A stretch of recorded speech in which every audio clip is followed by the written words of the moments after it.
Rebonjour à tous. On va commencer ce webinaire promis cette journée. Nous sommes donc dans le cadre du Forum des circuits courts. Et ce forum s'étale sur 3 jours. Nous sommes à la dernière journée. Du coup, on a des petits soucis pour t'entendre, Valérie. Ah. Oui. Donc le webinaire qui s'inscrit dans le Forum des circuits courts ce matin va traiter d'un sujet qui concerne l'accueil de public à la ferme, avec accueillir des touristes à vélo, une clientèle pour les producteurs proches des véloroutes. Est-ce que vous m'entendez mieux là? Ça marche? Oui, c'est un peu mieux, oui. Ok. Donc, moi, je suis conseillère circuit court et agritourisme à la Chambre d'agriculture.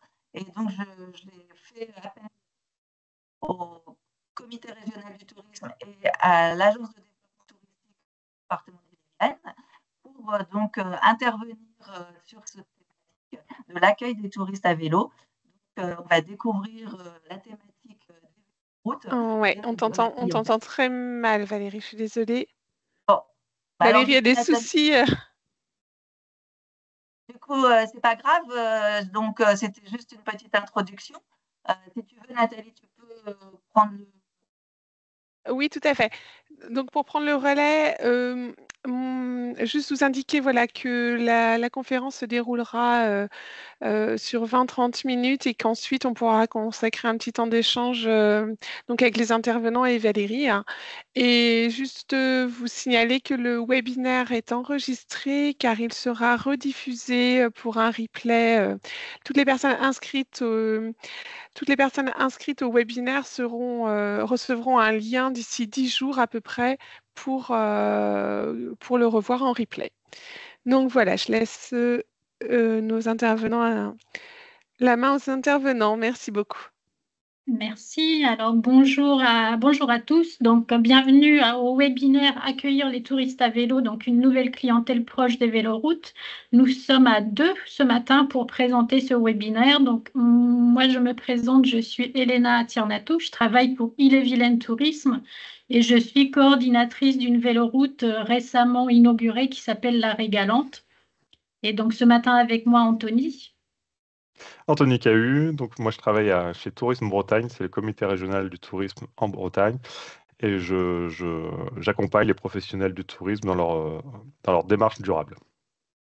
Donc voilà, c'est parti pour un webinaire à 2 voix. Donc au sommaire ce matin, donc on va démarrer avec des définitions pour bien poser les notions qu'on va aborder par la suite, donc des définitions et aussi le profil des cyclotouristes. Ensuite, Anthony vous présentera les grands itinéraires bretons. Puis, on va parler des tendances du cyclotourisme en Bretagne en nous appuyant sur une étude qui a eu lieu en 2023. On va aussi vous parler du label Accueil Vélo et on va terminer avec l'exemple de la Régalante, la nouvelle véloroute lancée en 2024. Alors, donc pour la partie définition, on a fait le choix de définir quelques termes puisque c'est vrai que nous, côté tourisme, on utilise un certain jargon peut-être, mais voilà, on va poser les notions. Donc, on parle souvent d'itinéraire cyclable véloroute. Il s'agit en fait d'un trajet aménagé, balisé pour les cyclistes, donc des trajets spécifiques adaptés aux cyclistes, dans l'idéal en dehors des grands axes routiers pour favoriser la sécurité et le confort. Il y a également aussi, on parle de voies vertes. Donc là, c'est une piste qui est réservée aux déplacements non motorisés. Donc, c'est des voies qui sont réservées aux vélos, piétons, rollers et souvent aménagées sur d'anciennes voies ferrées ou des chemins de halage. Donc, la voie verte, c'est vraiment l'idéal pour le cyclo-touriste puisqu'en fait, il n'y a pas de danger. C'est une voie qui lui est réservée. La notion de cyclotourisme, donc c'est une pratique du vélo sur des longues distances à vélo pour découvrir une région, pour le loisir et aussi pour vivre une expérience. La notion ensuite d'itinérance à vélo, c'est ce dont on va parler par la suite. C'est une forme de voyage où chaque jour on se déplace à vélo et on change chaque jour de lieu d'hébergement. Donc l'objectif, c'est de parcourir un itinéraire sur plusieurs jours, plusieurs semaines et on transporte en général les affaires avec soi, souvent dans des sacoches sur les côtés du vélo. Donc l'itinérance, on parle aussi d'itinérants, ceux qui pratiquent cette forme de tourisme. Et puis aussi VAE, le vélo à assistance électrique. Donc c'est les vélos qui se sont développés et qui permettent justement à des personnes qui ne faisaient pas avant du cyclotourisme, qui ne faisaient pas avant du vélo, en fait de se lancer, de pouvoir parcourir des distances un peu plus longues. Donc le VAE a fait son apparition dans le cyclotourisme et en fait c'est ce qui fait aussi la différence et c'est ce qui permet de se lancer dans une aventure d'itinérance. Alors, toujours dans la partie définition, où on définit, voilà, côté touristique, on a d'un côté des touristes et de l'autre côté des excursionnistes. Donc, le touriste, c'est la personne qui passe au moins une nuit dans un hébergement sur le territoire. Là où l'excursionniste, il fait des visites à la journée. Donc, le touriste, c'est quelqu'un qui vient de l'extérieur. L'excursionniste, ça peut être notre voisin qui fait une sortie vélo à la journée. Donc, c'est quelqu'un qui est du territoire, mais qui fait des sorties à la journée, qui consomme aussi sur le territoire. Et donc, à la fois, les touristes excursionnistes, ils se déplacent. On a aussi des excursionnistes et touristes en mode sportif. Donc là, c'est des personnes qui vont réaliser des distances relativement élevées, qui vont chercher aussi une performance. Il y a le touriste ou l'excursionniste utilitaire. L'excursionniste, ça va être pour se rendre à son travail, donc il va aussi emprunter ses itinéraires vélo, mais pour aller à son travail, pour aller à l'école, ou alors le touriste pour aller faire une activité, pour faire du shopping. Et ensuite, il y a la partie loisir, à la fois pour le touriste et l'excursionniste, il va se déplacer sur la journée pour le plaisir, pour la découverte, en général sur des distances de moins de 50 km. Et donc l'itinérant, par contre, lui, c'est le seul à se déplacer d'hébergement en hébergement. Lui, il a cette notion de passer une nuit à un endroit, de continuer sa route et ensuite aller vers le prochain hébergement. Donc, le profil du cyclotouriste, donc c'est une personne qui se déplace à vélo. Il peut se déplacer seul, en groupe, en famille.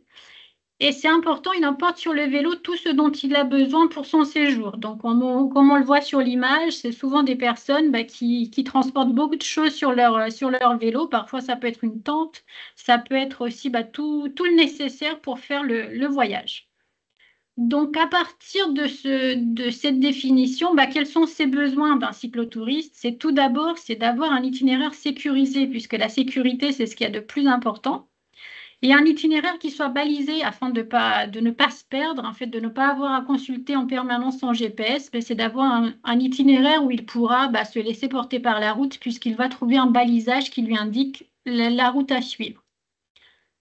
Donc, pour l'itinérant, c'est très important aussi que le long d'une véloroute, qu'il y ait des hébergements, suffisamment d'hébergements disponibles, des lieux de restauration à proximité de l'itinéraire. Donc là, je dis bien à proximité. Par la suite, on va voir en termes de kilomètres, combien de kilomètres peut faire un cycliste en dehors de l'itinéraire pour trouver de la restauration, de l'hébergement. Il y a une limite de kilomètres. Très important aussi, c'est de trouver des stationnements sécurisés des vélos. Donc, quand on sort de la véloroute pour faire une visite, pour une activité, c'est très important de pouvoir laisser son vélo en toute sécurité. Surtout qu'avec le VAE, et pas seulement, on voit des personnes qui se déplacent avec des vélos qui sont excessivement chers. En fait, ça peut aller jusqu'à 5 000 – 6 000 euros. Donc, c'est important d'avoir des stationnements sécurisés pour pouvoir ensuite consommer, faire une activité avec l'esprit tranquille. Certains cyclistes ne viennent pas avec leur vélo. Donc, il est important aussi qu'autour d'une véloroute, on puisse trouver des loueurs de vélos où, en fait, on peut louer le vélo, soit à la journée, soit sur des plus longues distances. Important aussi, c'est d'avoir des points d'eau, des toilettes, aussi des réparateurs de vélos, puisqu'on n'est pas à l'abri de soucis avec son vélo, donc d'avoir aussi des dépannages possibles, pas très loin. Certains cyclistes, font aussi appel à des services de transport de bagages qui prennent leurs bagages d'un hébergement qui amènent les bagages à l'hébergement suivant. Donc ça, c'est des services aussi en plus qu'on peut trouver sur certains itinéraires. Et puis ensuite, très important, le cycliste est aussi à la recherche d'un itinéraire qui présente un intérêt touristique. Donc des sites de visite, des activités, de la découverte, puisque ça reste, il y a l'aspect sportif pour certains, mais l'aspect touristique et découverte, c'est aussi un des buts premiers en fait d'un itinérant. Alors, je te passe la main, Oui. Anthony.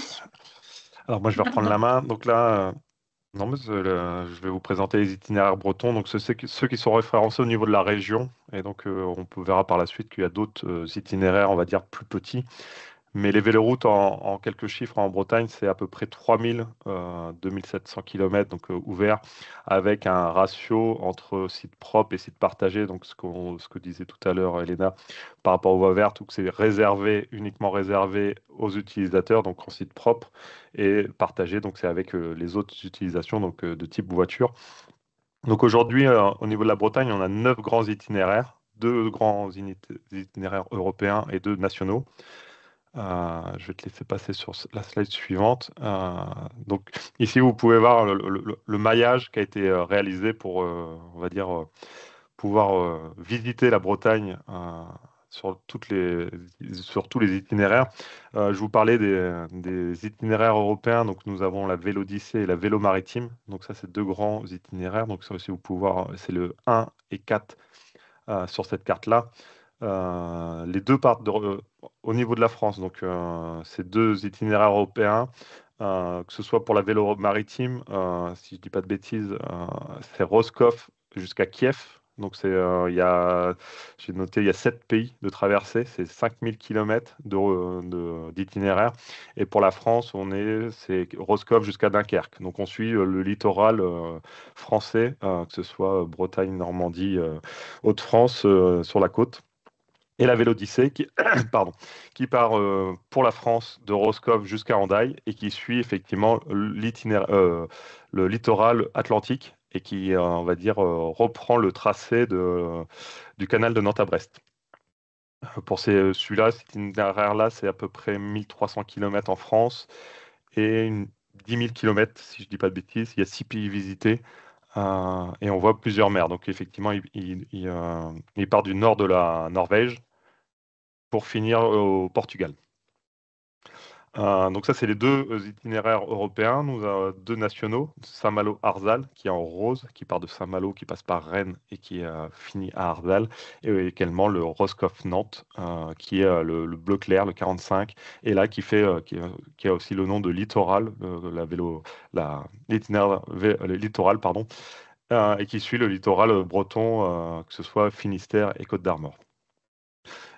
Ici, vous avez uniquement les itinéraires référencés au niveau régional. Vous avez au niveau d'autres itinéraires départementaux, au niveau de vos communautés de communes ou même des communes ou des boucles. Donc tout ceci n'est pas, on va dire, remonté au niveau régional, mais il ne faut pas hésiter à se rapprocher de vos collectivités, de vos offices de tourisme pour mieux connaître effectivement les itinéraires proches de chez vous.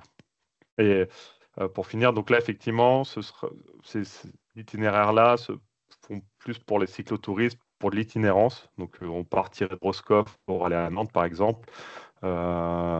Mais ces itinéraires-là sont aussi utilisés pour les excursionnistes qui peuvent juste faire un bout de ces itinéraires-là. Voilà. C'est tout bon pour le... Alors, pour la partie, les tendances du cyclotourisme, donc pour les tendances, on s'appuie sur une étude. Donc, le CRT Bretagne, donc Tourisme Bretagne, réalise tous les 5 ans une étude le long des véloroutes bretonnes. Et donc, c'est une étude à la fois quantitative et qualitative qui permet de comprendre quelle est la tendance sur le territoire breton en termes de cyclotourisme. Donc, la dernière étude en date, et c'est les chiffres qu'on a aujourd'hui, c'est une étude qui date de 2023. Et on compare avec l'étude d'avant de 2018. Donc, entre 2018 et 2023, ben, on constate que le nombre d'itinérants a été multiplié par 2,7, donc ça fait plus de 25% en plus d'itinérants sur le territoire breton. Donc, ça représente du monde et il y a 331 000 cyclistes itinérants comptabilisés en 2023. Ensuite, voilà, certains ont déjà une expérience de l'itinérance. Et en moyenne, l'itinérant fait 560 km durant son parcours, soit une moyenne de 59-60 km par jour. Et ce qu'il y a à savoir, donc Anthony vous a présenté les grands itinéraires. La Vélodyssée, c'est l'itinéraire phare de l'itinérance en Bretagne, car il, à lui seul, regroupe les 35% des itinérants de toute la région.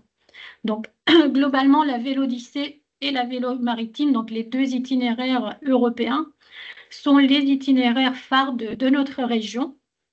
Mais ça ne veut pas dire que les autres n'attirent pas. On va le voir par la suite, il y a d'autres itinéraires qui attirent également.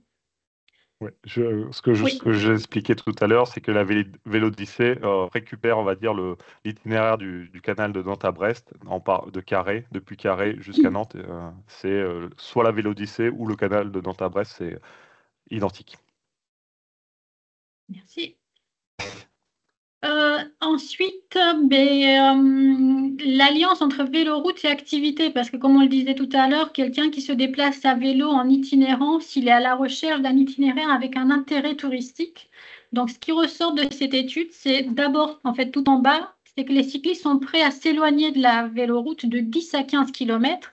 Donc, ça leur fait du 10 km aller, 10 km retour pour revenir sur la véloroute, pour réaliser une activité qui les intéresse. Donc, en fait, dans ces limites de 10 à 15 km, le cycliste est prêt à se déplacer pour visiter des villages, donc c'est ce qui vit les villages, pour aller dans un restaurant, pour trouver des lieux de baignade, des sites ou des espaces naturels, pour faire du shopping, ça c'est un peu plus prégnant côté excursionniste, pour visiter des musées, des châteaux, participer à des événements, des activités sportives, des sites de loisirs, des bateaux de promenade. Et ce qui ressort aussi, c'est que la dégustation de produits du terroir, ça fait partie aussi des activités qui sont demandées par les itinérants avant tout.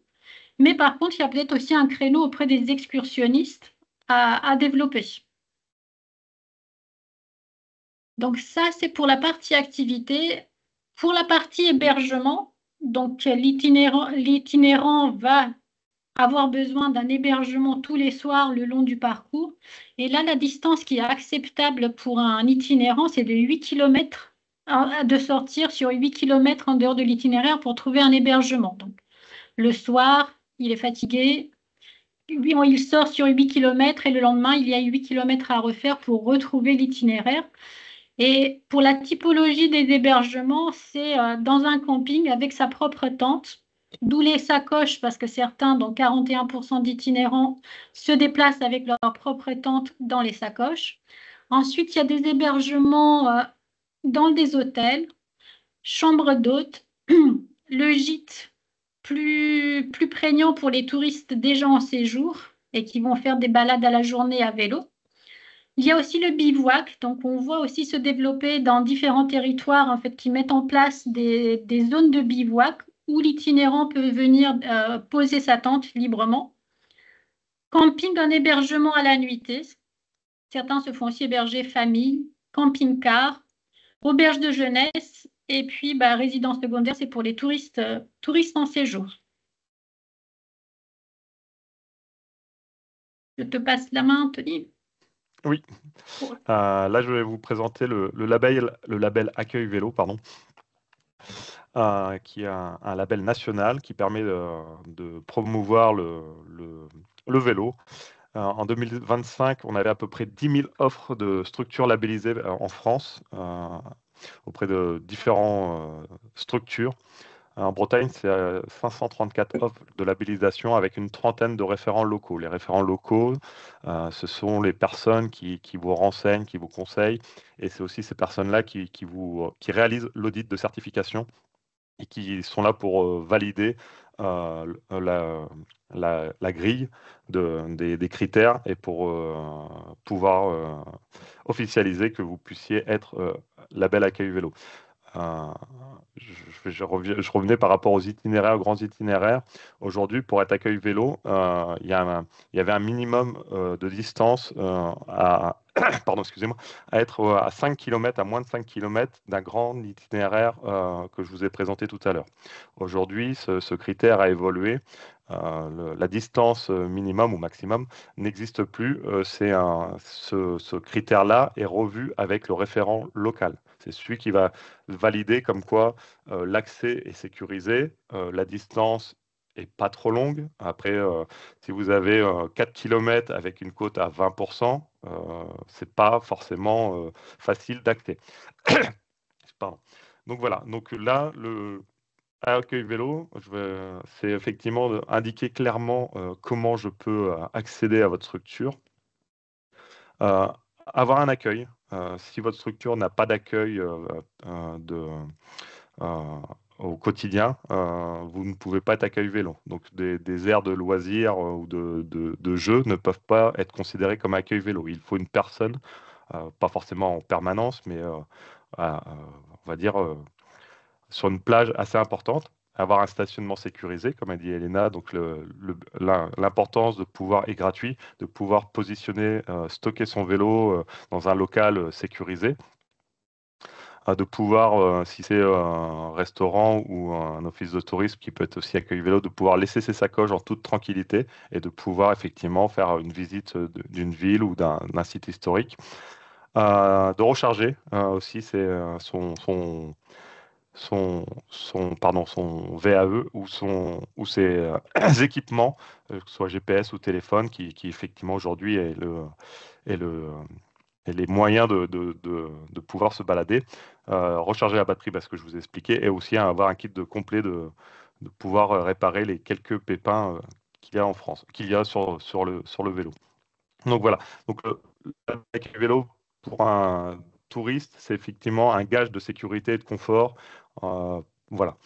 Côté structure prestataire, ou on va dire le labellisé, c'est de pouvoir mettre en avant son engagement. Donc d'avoir une plaque Vitrophanie, ou sur son site internet, d'avoir un outil de communication et de dire voilà, je suis accueil vélo. Donc ça, c'est un gage de sécurité pour les touristes, qui savent effectivement, lorsque je vais dans une structure accueil vélo, eh ben, je retrouverai tous les éléments que je vous ai dit précédemment. C'est que si jamais j'ai un pépin sur mon vélo, bah, je pourrais le réparer. Si jamais je souhaite recharger, bah, j'ai la possibilité. Donc là, c'est vraiment un engagement de la part des structures de pouvoir proposer tous les services qui sont demandés dans le label. Vous avez un autre point que on n'a pas encore discuté, c'est sur le site France Vélo Tourisme. C'est le site effectivement du label Accueil Vélo, qui vous permet de créer une page dédiée de votre structure pour mettre en avant tous vos services et tous vos services et de présenter votre structure auprès de vos futurs touristes. Et vous avez aussi lorsque vous utilisez le site France Vélo Tourisme, où vous avez tous les itinéraires, vous avez aussi votre petite fiche qui apparaît sur le tracé. Et là, vous pouvez mettre effectivement vos arguments, j'ai vu photo attrayante, mais voilà, c'est le principe. Donc là, c'est vraiment côté structure labellisée, c'est de se montrer, être visible auprès des futurs des touristes. Là, c'est vraiment accueil vélo. Je ne sais plus si on en reparlait, Elena, mais là, c'est par rapport aux grands itinéraires. Si jamais vous êtes dans un endroit sur un territoire où vous n'avez pas de grands itinéraires, effectivement, le label ne sera pas accessible pour vous. Voilà. Merci. Alors, pour terminer ce webinaire, en fait, je vais vous présenter l'exemple de l'Arrêt Galante, puisque je trouve que c'est un exemple qui illustre vraiment très bien l'engouement pour l'itinérance à vélo. Alors, l'Arrêt Galante, donc, c'est une véloroute qui part du Mont-Saint-Michel qui va jusqu'à Nantes. Donc là, vous avez la carte. Il a été divisé en 9 étapes.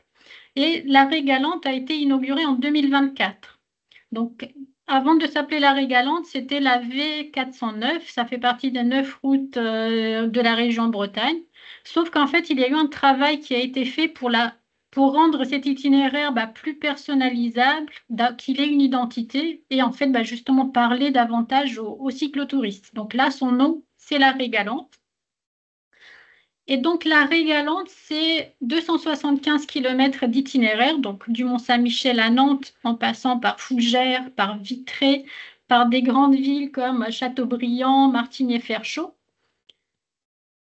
C'est un itinéraire qui est balisé, donc en termes de confort pour le cyclotouriste, ça c'est quelque chose qui est très bien parce que dans les deux sens, il suffit de suivre ce balisage et donc on n'a plus besoin de consulter le GPS.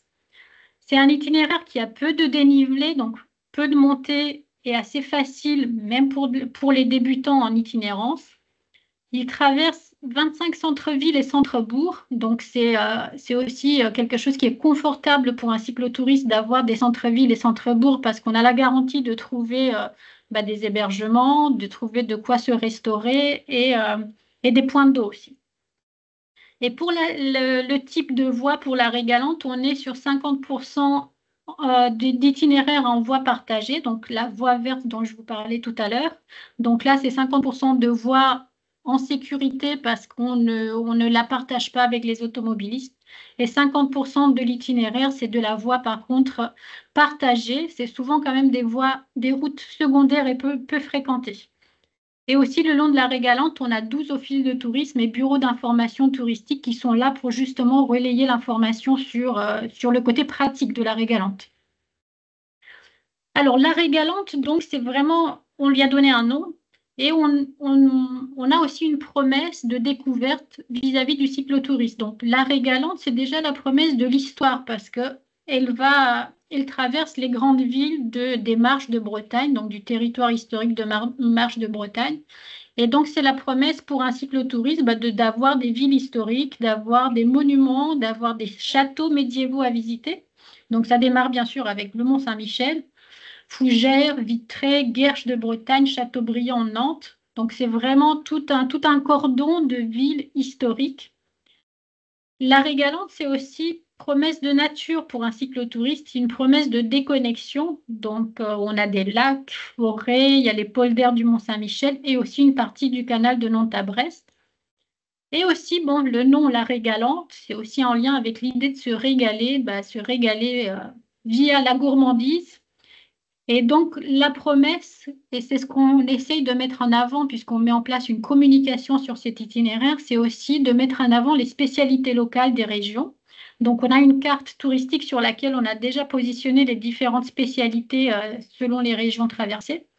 Les marchés locaux, la galette saucisse, le paumé, mais l'idée, c'est vraiment travailler sur mettre en avant les lieux de gourmandise pour le cyclotouriste.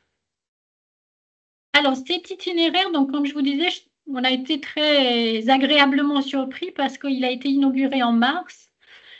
Et en fait, la presse s'est emparée du sujet. Donc, on a eu 72 parutions dans les médias. Il y a eu aussi un reportage au journal de 13h de TF1, France 2. Et en fait, ça a eu un tel écho qu'en fait, il y a eu un vrai engouement pour cet itinéraire. Et donc, on a relevé les données des éco-compteurs. Il y a des compteurs qui enregistrent le nombre de passages. Et en fait, on a eu des retours très, très importants sur la période de mars au moment de son inauguration jusqu'à la fin de l'année. Et donc, comme vous disiez tout à l'heure, Anthony, donc l'arrêt Galante est présente sur le site France Vélo Tourisme. Donc, site France Vélo Tourisme, donc là, on parle de l'arrêt Galante, mais c'est vraiment le site de référence pour le cycliste, pour l'itinérant à vélo. Donc, là-dessus, ça peut être aussi votre site de référence pour voir quels sont les grands itinéraires qui sont mis en avant, pour voir aussi quelle est l'information à laquelle a accès un cyclotouriste. Donc, pour l'arrêt Galante, on a son tracé, on a la description des différentes étapes. Et chose importante sur le côté, donc il y a des boutons qui vont nous permettre d'afficher les hébergements labellisés, qui vont aussi permettre d'afficher les loueurs, les réparateurs vélos. les gares, les offices de tourisme, sites de loisirs, points d'intérêt, les marchés et les restaurants. Tout cela, ce sont les labellisés accueil vélo. Donc, c'est une façon de promouvoir tous ceux qui ont fait la démarche accueil vélo. Et donc, un cyclotouriste, pour préparer son voyage, il va aller sur ce site. Il va afficher les hébergements qui lui apparaissent le long de l'itinéraire qu'il souhaite parcourir. Et donc, il pourra en fait programmer son voyage d'étape en étape et d'avoir accès en fait aux informations concernant les logements, les hébergements, etc. Donc, le site de référence, c'est France Vélo Tourisme pour avoir accès en fait à toute l'information et organiser un voyage. Donc, pour terminer, en termes d'outils, la Régalante. Donc, aujourd'hui, on a une carte papier. Donc, une carte papier c'est pas une carte pour se guider, mais c'est une carte plutôt d'inspiration. Donc, c'est une jolie carte avec les monuments à visiter, avec les spécialités locales. Donc, cette carte est disponible dans les offices de tourisme le long de l'itinéraire. Et la nouveauté, c'est aussi le guide Chamina qui vient de paraître en avril de cette année. Et donc, dans le guide Chamina, il y a le détail des étapes. Il y a aussi une sélection d'hébergements. Donc, c'est des hébergements principalement labellisés accueil vélo, mais pas que, puisqu'on n'en avait pas suffisamment. L'idée, c'est vraiment de continuer dans la labellisation pour ne proposer que des établissements labellisés. Il y a aussi une sélection de loueurs et de réparateurs. Et puis, le guide est en vente en librairie. Et juste pour terminer, donc le projet de la Régalante 2025, c'est de encore mieux baliser l'itinéraire. Donc aujourd'hui, l'itinéraire a un balisage directionnel qui permet d'avancer sur l'itinéraire. Donc c'est ce que je vous montrais tout à l'heure.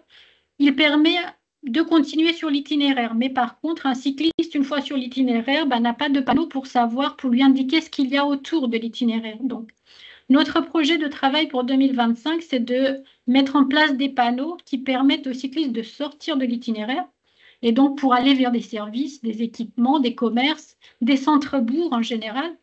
Et donc, voilà, ça c'est un travail pour comment indiquer les activités et les services qui se trouvent à proximité de l'itinéraire. Et j'ai fait le tour de la Régalante et du webinaire. Est-ce qu'il y a t'as d'autres choses à rajouter, Anthony? Bon, oui, non, mais on peut regarder les questions si déjà il y a des questions.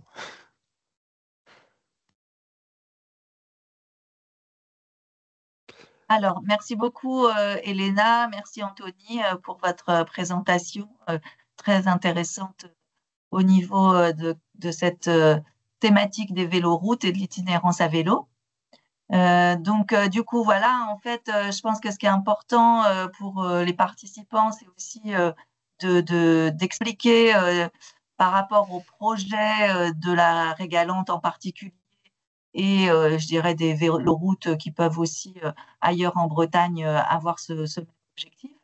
C'est vraiment de faire prendre conscience aux agriculteurs qui sont à proximité de ces itinéraires qu'il y a peut-être pour eux un intérêt et un potentiel. C'est-à-dire, certains agriculteurs ont sûrement déjà réalisation proche. Désolée Valérie, on t'entend pas très très bien. Alors, je reprends. Problème de mon micro, je suis désolée. Je disais que l'important, c'est de faire prendre confiance aux agriculteurs qui seraient proches d'un itinéraire véloroute, qu'il y a un intérêt potentiel pour eux par rapport à une clientèle de cyclotouristes. L'idée, c'est vraiment pour ceux qui ont déjà un hébergement ou ceux qui ont déjà une activité de vente de produits fermiers, par exemple, visite ou d'animation sur leur ferme, se faire connaître. On t'entend plus, Valérie, je suis désolée. Et je peux pas parler pour toi, là, pour le coup. Elena peut peut-être prendre le relais parce qu'elle sait bien ce que je veux dire. Alors, effectivement, en fait, je pense que la première chose, c'est peut-être d'essayer de vous repérer dans les grands itinéraires, mais en sachant qu'à côté des grands itinéraires qu'on a présentés aujourd'hui, il y a aussi des itinéraires départementaux. Et donc, effectivement, comme on le disait, le cyclotouriste va avoir aussi besoin de se ravitailler. Donc, en fait, effectivement, s'il y a de la vente de produits à la ferme, bah, ça peut être aussi des lieux, en fait, pour le cyclotouriste, des lieux de ravitaillement. Ça peut être aussi des lieux, bah, en fait, où aller pour une activité. Donc, il y a possibilité, je pense, pour vous, en fait, de vous raccrocher à ces véloroutes via les activités que vous proposez, via l'offre de restauration, même l'offre de ravitaillement, c'est quelque chose qui est recherché aussi. Sur la Régalante, il y a une zone où il n'y a pas grand-chose. Donc, on a eu ces retours-là en disant, bah, il faut vraiment qu'on prévoie notre pique-nique le matin de bonne heure pour être sûr de tenir jusqu'au soir, parce qu'on sait qu'au milieu, il n'y a rien. Donc, rien que des points de ravitaillement en produits pour le pique-nique de midi, c'est déjà aussi en fait une demande de la part du cyclotouriste. Et aussi la partie hébergement en fin de journée, bah, avoir la garantie de pouvoir dormir pas très loin de l'itinéraire. Donc, la chose peut-être importante, c'est la notion de distance d'un itinéraire, parce qu'un cycliste, quand il a fait toute une journée de route, il n'accepte pas de s'éloigner. Bon, à plus de 8 km pour l'hébergement, ça c'est vraiment la limite qui a été constatée, puisqu'en fait, ça suppose 8 km dans un sens, mais 8 dans l'autre. Et pareil pour des services et des visites aussi. Je rajouterais, oui, c'est peut-être la première étape, c'est de se rapprocher de votre office de tourisme le plus proche ou de votre collectivité qui peut, vous pourriez déjà échanger, connaître déjà les grands itinéraires qu'on vous a proposés. Donc, c'est sur France Vélo Tourisme. Mais après, ce que dit Elena, il y a beaucoup d'itinéraires localement qui font des boucles, même sur des communes. Donc, déjà, commencer à vous renseigner auprès localement s'il existe déjà des itinéraires qui ne sont pas référencés, on va dire, au niveau régional ou national, et de proposer vos services ou de dire, voilà, faut bien voir, il y a tout ce qui est cyclotourisme avec l'itinérance, qui font sur des grandes distances, et aussi tout ce qui est les excursionnismes, pardon, qui partent à la journée, et ceux-là, on peut aussi les capter, et c'est une tendance aujourd'hui actuelle qu'il y a beaucoup de personnes qui font cette pratique-là, et donc c'est un potentiel de clientèle possible. Alors, c'est vrai que même si on m'entend mal, j'essaye d'ajouter des petites choses entre deux. Donc, du coup, ce que je veux dire, c'est que les agriculteurs, sur leur exploitation, ils peuvent avoir déjà des choses existantes, effectivement, mais ils peuvent aussi, par exemple, aménager une aire de pique-nique. C'est très facile sur une ferme, quand on a de l'espace, de prévoir un petit lieu avec des tables. Et donc, c'est aussi pas très compliqué de mettre en place des toilettes, par exemple, même si c'est des toilettes sèches selon le lieu. Donc, voilà. C'est des choses à penser si vous vous situez pas très loin d'un itinéraire vélo. Et de travailler en commun aussi avec les offices de tourisme qui pourront faire on va dire, la promotion. Si vous mettez une aire de pique-nique, effectivement, les offices de tourisme pourront promouvoir ce que vous mettez en place et rediriger, on va dire, les touristes vers chez vous.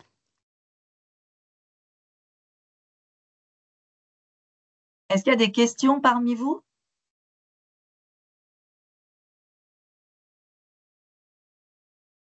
Non. Excusez-moi, moi j'ai une question. Je voulais savoir si l'agritourisme est développé en région Bretagne ou pas du tout, c'est encore à développer, s'il vous plaît.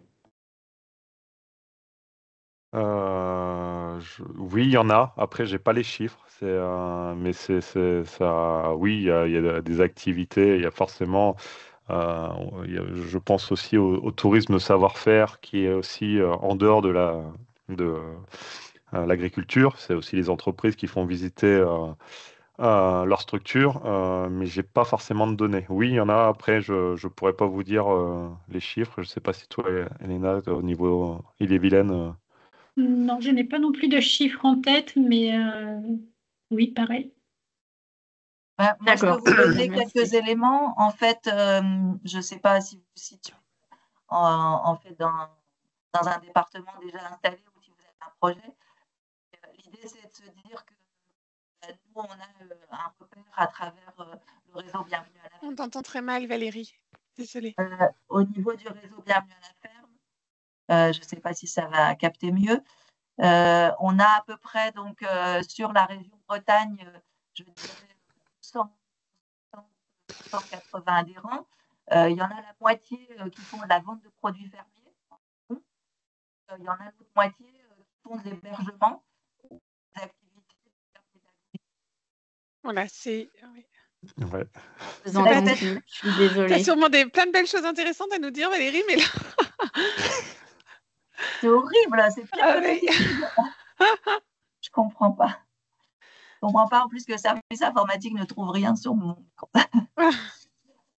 Donc du coup, oui, voilà, je disais que en fait, il y a un certain nombre de fermes qui proposent de l'hébergement, qui proposent des activités de visite, d'animation, de découverte, avec des ateliers, par exemple de découverte de la page.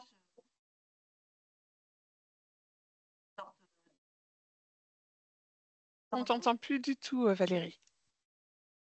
Il peut y avoir des agriculteurs qui proposent un parcours de visite de verger, par exemple, selon leur production.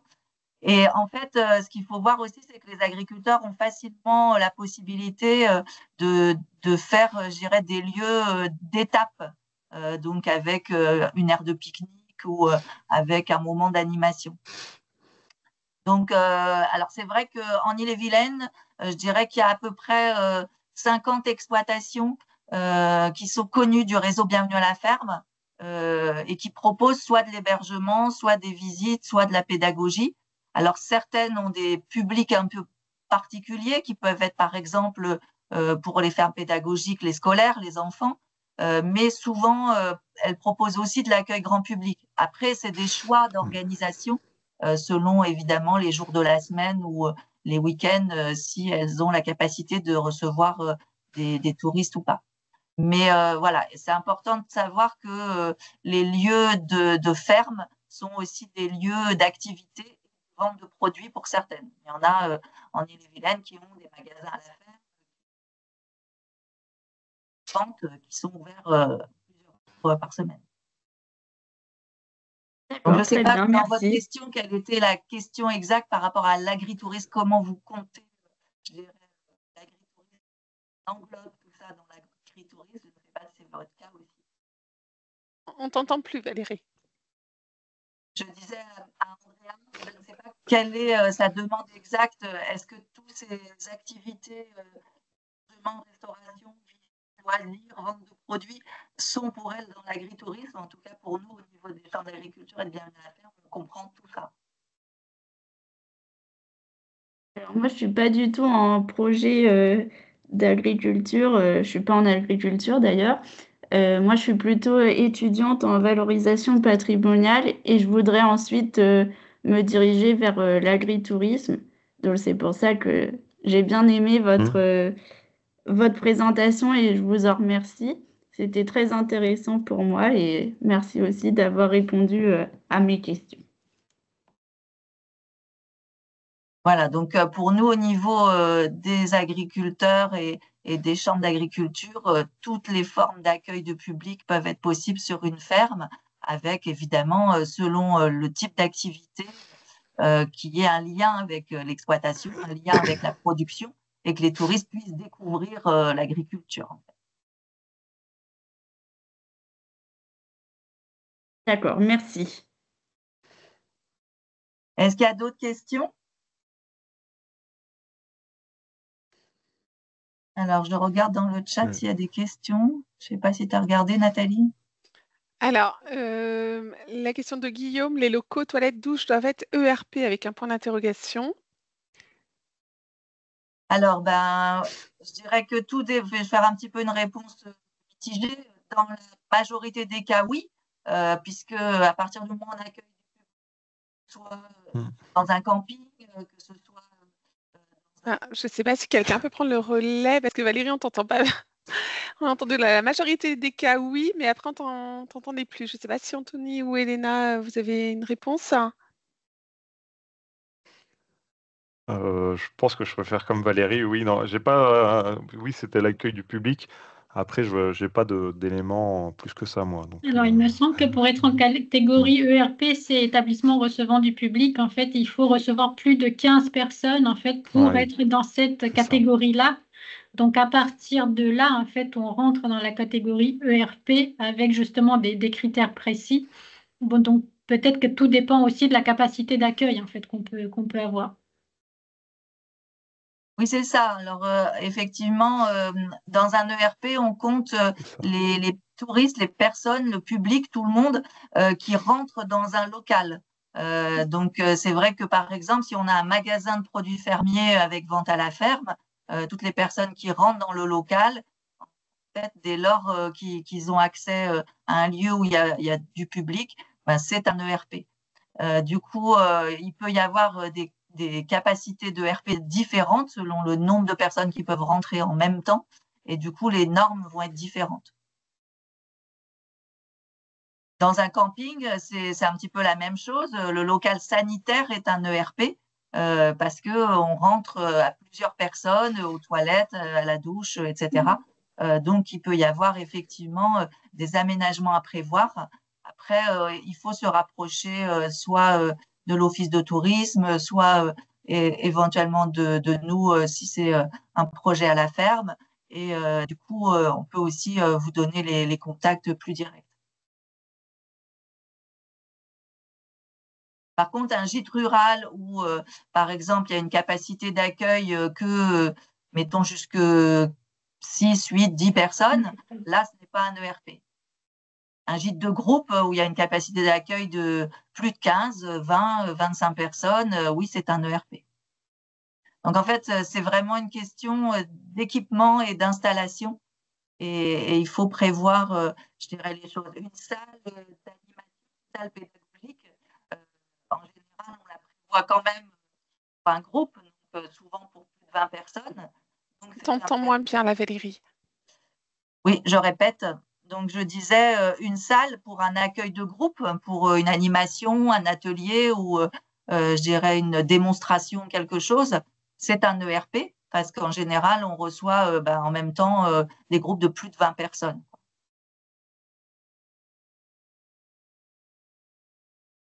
Est-ce qu'il y a d'autres questions? Bon, après, il ne faut pas se faire une montagne non plus de la réglementation ERP. Hein. Nous, souvent, les installations de lieux d'accueil à la ferme, c'est des petits ERP de 5e catégorie. Ce n'est pas la même chose qu'une salle polyvalente ou un centre commercial. Hein. Donc, c'est accessible. Il y a plein d'agriculteurs qui sont ERP. Bon, je crois que vous avez répondu aux questions. En tout cas, donc, je ne sais pas si les personnes qui étaient là ont des projets ou sont déjà en activité proche des véloroutes, mais il ne faut vraiment pas hésiter à se faire connaître, soit auprès de nous, Chambre d'agriculture, conseiller agritourisme ou bienvenue à la ferme, soit auprès des offices de tourisme, soit auprès des communautés de communes, des collectivités, soit éventuellement aussi auprès des ADT ou du CRT. Enfin, faut surtout profiter, entre guillemets, de ce potentiel touriste de clients qui pourraient être des clients aussi pour vous, agriculteurs ou futurs agriculteurs. Alors, je vois que Guillaume et Isabelle sont en train d'écrire quelque chose. Voilà, Guillaume pour nous remercier et Isabelle aussi. Et Guillaume, voilà, reviendra vers Valérie. Pas d'autres questions alors. Merci à Elena et pour Anthony. votre présentation. Merci. Très bien. Merci à tout le monde. Merci à vous. Bonne Merci. journée. Sachez que le diaporama sera diffusé et du coup, vous pourrez le revoir et réécouter du coup le webinaire en replay.